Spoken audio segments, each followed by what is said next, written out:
Four-star wide receiver Mason James is coming to Washington.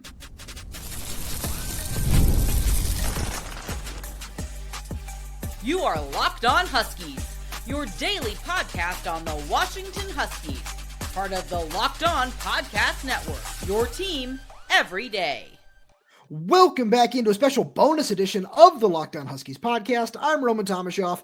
That's Lars Hanson. He writes with me over at Huskies Wire. Thank you for making this your first watch or first listen of the day, as we are part of the Locked On Podcast Network, your team every day. And we are coming at all you everydayers on this Thursday afternoon, a little later, unfortunately, than we wanted to, due to some technical issues, but thankfully they didn't take too long to resolve, because four-star wide receiver Mason James has announced his commitment to Washington. Lars, this is going to have a major impact on the rest of this 2026 class. But I think we need to start with Mason, who is now Washington's third highest ranked commit, and according to 247 Sports' rankings. And you're winning out for not only a top three player in the state of Oklahoma, but somebody who, at a position of need, somebody who this Jedd Fisch offense could really, really use. Also, in one sense, location matters to a degree, but just look at the tape, look at the talent. That's why you're excited about it. Obviously, we both have been talking about that for months at this point. But it was also cool to hear. Also, as you were saying all that, it made me think the fact that you're talking about him being the third highest rated commit. He didn't come in when Zamet came in for that official visit weekend. He was the first of that. So that is why I think this is more significant, because it's like, we both expected Mason James to commit to Washington, but we thought it would be after the official to Texas. It would be after the official to Oklahoma, where, you still take those visits out of a formality. This is even a more major statement, I think, because he canceled those visits, because he said, you know what? And I think on it, credit to the 247 live feed for when he said this, when he said, my first visit, I knew Washington was home. Remember, peel back the curtain when after I talked to Mason when he came up for that. Because that was junior day. Correct me if I'm wrong there. I believe so. And that was kind of what I was hinting at, where I'll peel back to the curtain fully. We had talked off the record where it was like, I really wouldn't be surprised if he ends up at Washington. And it was just because of the way he talked about it and the fact that Kevin Cummings had come out there, all the factors were lining up. And then, man, every time you turn on the tape of Mason James, it's like, Kevin Cummings is going to cook here. So there are a couple different things where I want to go back to where you said, the canceling of the Texas and Oklahoma visits. That's so impactful. And especially for a kid who's from that area, where, there are certainly some things where it feels like after Oklahoma's regime change, maybe he wasn't in the same spot on that board as he might have been previously, but that didn't matter because of the way Washington was recruiting him the entire time, in my opinion, where I'm sure that, maybe some stuff there made a minor impact on him, but the way that not only Washington and Kevin Cummings has recruited him throughout this entire process, but just the way that he can be utilized in this offense is something that really stands out to me, because, we talk about it all the time, how important that slot guy sort of role is, which is certainly what we both believe he's going to end up playing here, where he plays some inside and then he might end up shifting outside because of his footwork and his long speed and just how explosive he can be off the line of scrimmage.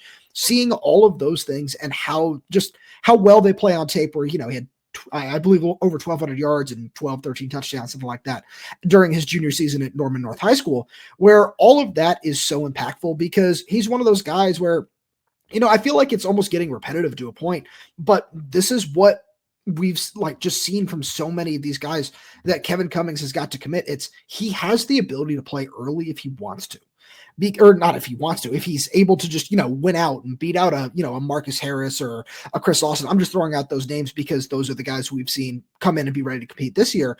And, no matter what the depth chart ends up looking like over the next couple of years at wide receiver, it's great for, the Madden Williams era, and he's going to have talented targets to throw to.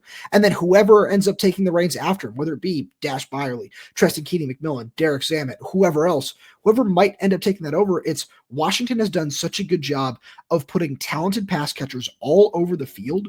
And it's not just, oh yeah, we're going to take this guy, we're going to take that guy, we like the talent. It's no, these guys all fit really, really well into what Jedd Fisch, Jimmy Doherty, and Kevin Cummings want to do.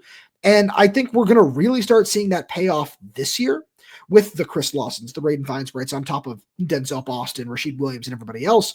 But as we continue to move down the line and as this staff continues to really see this plan come into fruition, guys like Mason James are going to be absolutely critical to the future of Washington's program.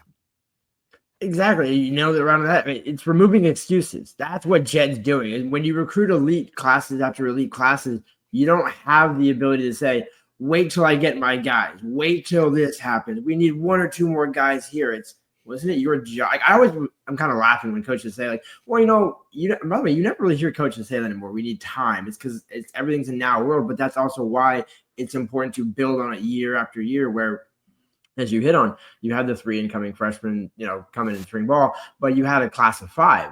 Normally you take maybe 1 or 2, but again, it seems like they're not going to reload with 5, but you're still reloading at the same level of talent and even better. And it's not to slight the guys that came in, because obviously Lawson was a 4-star, Raiden, I think, was a 4-star. That's right. Marcus was a 4-star. So you just go down the list, and not that rankings truly matter, but again, all of it is the evaluation that we always talk about, from Matt Doherty to Jedd Fisch, everybody on down. Kevin Cummings knows what he wants in a receiver, where we saw it at Arizona with, McMillan, and Chandler McLaughlin. There's so many different types. Or Jacob Cummings, sorry, and Dorian Singer as well. There was so many different types of receivers that he had, where it's not just, if you have to be 6'3", 6'4", you have to be that guy. No, you just need to get open. And I think that's really one of the traits where I look at Kevin Cummings receivers and I look at Mason James in particular. It's like, how would you describe him? Because again, he's 5'11", 5'10", a little bit undersized. That's why most of those guys usually play in the slot, a la Kevin Green Jr. Yeah, and yet Mason could play outside. I do believe. Again, I think he will still start inside. But I think it's one of those kind of the Vance Spafford discussion where you might be undersized, but you just know how to find the ball and you know how to get open. Size doesn't really matter at that point. Right. And that's one of the things with, when I talk about it being a perfect scheme fit, where you go and you look at some of the different alignments that this offense just has in its bag, and just in its bag of tricks, where there are so many stack formations and so many different things where you can line a guy like that up behind just for example, from somebody on the roster right now, a Denzel Boston, and you can get him just free releases out of press coverage, even though you look at his feet and you look at some of the things that he's able to do right now, like just the way he's able to make plays in space when, you go look at some of the screen passes from his high school film. Those are the things that really matter, because you look at that and you say, okay, I understand how this skill is going to translate to the next level, how that skill, and I can't get over the explosiveness, the way he's just able to get off the ball, get into his routes, get in and out of breaks, all these different things that are so important to the rhythm of this passing offense as a whole. And the more I look at that, the more I just continue to come back to this point of, he is such a perfect scheme fit. And that's one of the things that Kevin Cummings and Caleb Wilson as well, this entire coaching staff does a really good job of scouting and noticing of, this guy right here is not just going to, be a really talented player for, XYZ reason. They are also going to fit really well in what we are doing in particular here at Washington, which is also going to go a long way towards just affecting the rest of this 2026 class. And we'll get to that right after a message from our friends over at Monarch Money. Ever check your bank account and wonder, where did all my money go? Between dining out, online shopping, and entertainment, it's easy to lose track. That's where Monarch Money comes in. Your personal CFO, giving you full visibility and control over your finances. Monarch Money isn't just a budgeting app, it's a complete financial command center. You can track all your accounts, investments, and spending in one place, so you stop just managing your money and start building wealth. When I started using Monarch, I realized just how much I was spending on food delivery. Now I budget smarter and save more. Instead of juggling multiple apps, you can use Monarch to check your finances, track spending, and even plan long-term goals. Managing money with your partner is smoother than ever. You can track shared and personal accounts, set goals, and stay on the same page without the stress. Take control of your finances with Monarch Money. Use code LOCKDOWNCollege at monarchmoney.com for 50% off your first year. That's monarchmoney.com, code LOCKDOWNCollege for half off your first year. So, Lars, this is really great just in terms of the momentum that Jedd Fisch in this class is looking for. We've seen a couple of big losses on the trail this week. Kari Wilder goes to Ohio State. That being the biggest one of all. Derek Johnson ends up at Oklahoma. But you also have a couple of big wins to build on. Sam Villadal is a really talented 3-star tight end from Oregon. And then you also get a really nice 3-star athlete who's going to end up at running back in Trey Pollard. Now, you get that blue chip guy out of the way. And, as we talked about on our Wednesday show, as Dave Verdeers know, you also are expecting a win with 4-star cornerback Jaron Jones, which is, really nice to get in the right direction. And you're continuing to trend up with 5-star edge rusher Tristian Givens, 4-star defensive tackle Umu-Cais seems to be in a nice spot as well. So I look at this win, and you and I have spent a lot of time talking about the impact of getting a 4-star wide receiver from Oklahoma into this class and what it could mean. And I just think that, we just look at all these other guys that Washington's in on right now, And this just continues to put them in a better and better spot as they try to trend towards a top 15 class. And it's worth noting to kind of segue the last minute into this one where people might ask, and it's a fair question, why not stay at Oklahoma? Like, if this is a talented guy, why would he not just stay home, or why would he not go to Missouri in the SEC or things like that? Because I will say Missouri in particular, I know very high on him, really wanted him. So that's the caliber of player you're getting. That's what Jedd is building at Washington. It's a destination that is new because you're in the Big Ten. I think that's why it feels new to some of these kids, where you're going east, you're going further and further east. Your quarterback's in New Jersey. Now you're first wide receiver, air quotes, first wide receiver commit, because Terrence Arden obviously was the original first, but now it's at BYU. So now your first current wide receiver commit, thinking you probably can go to California. Maybe you go all the way out to Florida with Denarius Gray, or how things happen with that extra receiver spot. Again, I'm going to keep throwing that out there until he commits elsewhere. Just keep an eye on that one. But with that being said, like that's why we're so positive about this class, because these are all great pieces, but they're nowhere near done. Right. And that's the important thing, where it's about keeping that momentum going in the right direction, where, if you want to talk receiver, which we certainly should, you look at these guys from California, and I fully expect them to end up with 3 wide receivers in this class. That just kind of feels like the way everything is trending. And if it is Vance Spafford, it's nice to have 2 of those pieces in that same mold. When we look at this 2025 class, 4 of the 5 wide receivers are in that same mold of guys that you can move all around the formation and play inside, outside a little bit, depending on how you feel about them, with, Desmond Roebuck, Marcus Harris, Chris Lawson, Raiden-Vines. So if you want to take 2 of them again in this class, you're going to be happy with that. And then if you want to pair that with an X receiver like a Daniel Odom, and, like we talked about the other day, if you're still leaving a spot open for a guy like Celesi Moa, if you still just feel like you have a good opportunity in that situation, this could really turn out to be an outstanding class of pass catchers. And it's interesting. So I'm gonna play the other devil's advocate, where I would actually think Daniel Odom might either stay with Oklahoma or end up elsewhere, but not Washington. But I think Madden Williams might be the one to watch there, just kind of because again, Jedd's picked on Oklahoma enough in terms of, you got Marcus Harris, now you get Mason James out of Oklahoma. Let Oklahoma have one there with Daniel Odom, because again, good prospect there. I think Madden Williams would be a good addition there if he ends up committing to Washington.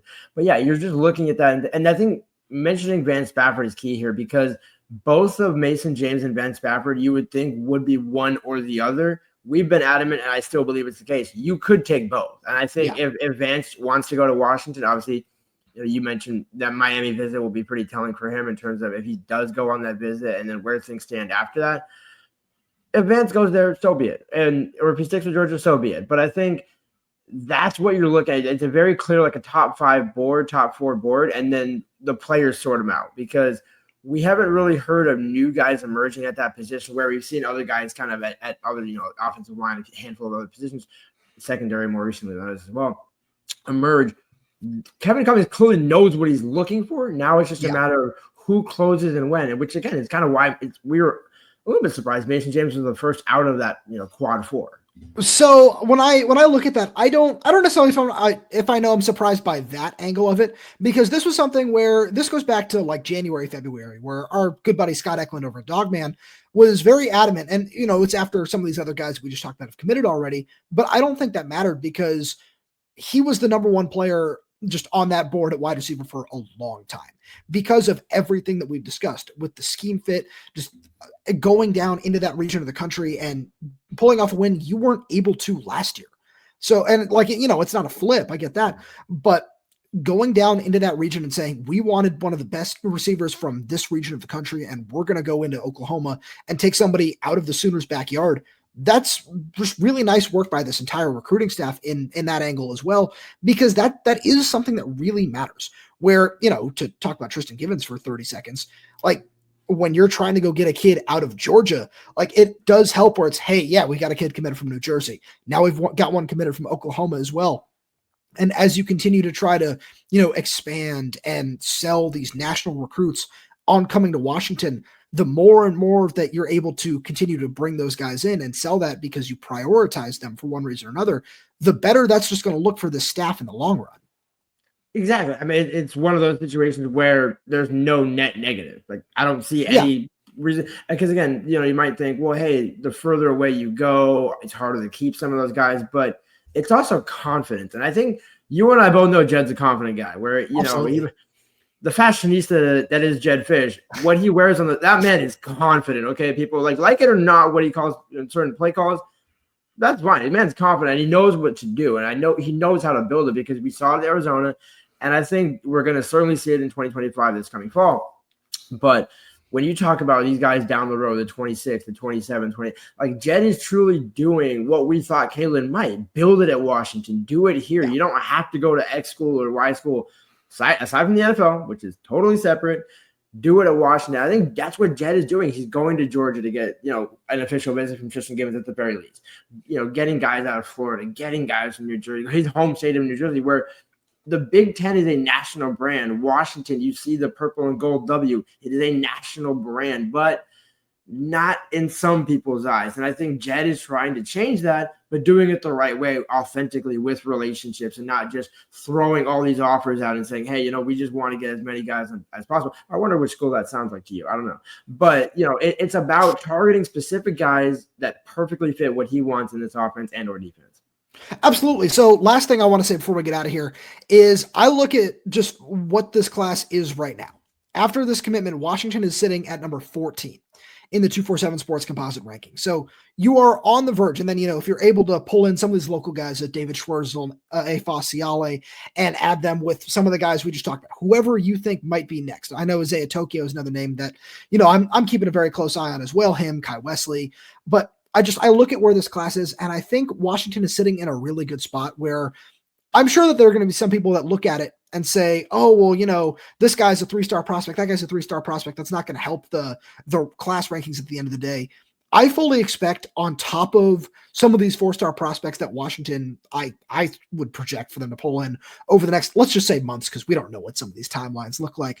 I think that we're going to see several players end up getting upgraded. And I think Mason James is a key candidate for that, where he's already, sitting just outside the top 150 in this class.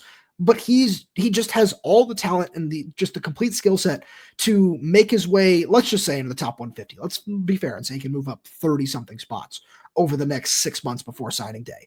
And it's not that matters in terms of what it's going to look like once he gets on campus, but when you talk about optics, which is something that, when we talk about the recruiting footprint is very, very important. If Mason James does end up, just say, ranked at number 150, that is a really important optics get for Washington as well. And as you try to get a top 15 class, getting players that are just ranked that highly in that area of the country is going to be extremely important as, this class continues to shape up. But Lars, we're going to have way more about that and more recruiting on our Friday show. So all the Everydayers need to make sure they tune into that. As always, thank you so much for being here. Thank all Everydayers tuning in. And if you want to make sure you're up to date with everything going on in the world of UW athletics, please make sure you subscribe wherever you get your podcasts. Whether that's YouTube, Spotify, Apple Music, Amazon Music, we're there. We're everywhere. We're updating this channel with new content every single day. So please make sure you click that like button, click that little bell so you don't miss when we post a new video. If you need questions, comments, concerns, drop them right down below in the comment section. And if you're audio only, please, if it's a 5-star review, as it does help us out a lot. Thank you so much for tuning in, and we'll talk to you on Friday.